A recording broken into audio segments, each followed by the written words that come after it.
شروع اللہ کا نام لے کر جو بڑا مہربان نہایت رحم والا ہے۔ آسمان کی قسم جس میں برج ہیں، اور اس دن کی جس کا وعدہ ہے، اور حاضر ہونے والے کی اور اس کی جس کے پاس حاضر ہوتے ہیں، کہ خندقوں والے ہلاک کر دیے گئے، یعنی آگ کی خندقیں جس میں ایندھن جھونک رکھا تھا، جبکہ وہ ان کے کناروں پر بیٹھے ہوئے تھے اور جو ظلم وہ اہل ایمان پر کر رہے تھے ان کا نظارہ کر رہے تھے،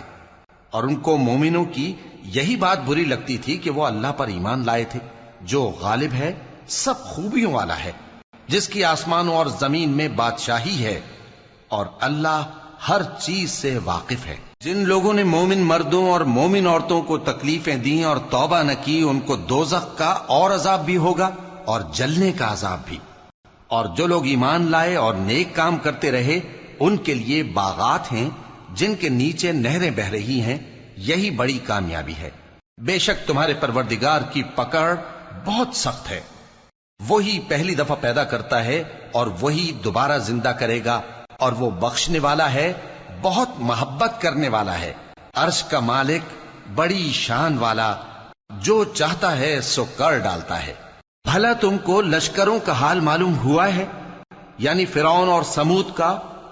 اصل بات یہ ہے کہ کافر مستقل جھٹلانے میں لگے ہیں، جبکہ اللہ بھی ان کو ہر طرف سے گھیرے ہوئے ہے۔ یہ کوئی معمولی کلام نہیں، بلکہ یہ قرآن عظیم الشان ہے، لوح محفوظ میں لکھا ہوا۔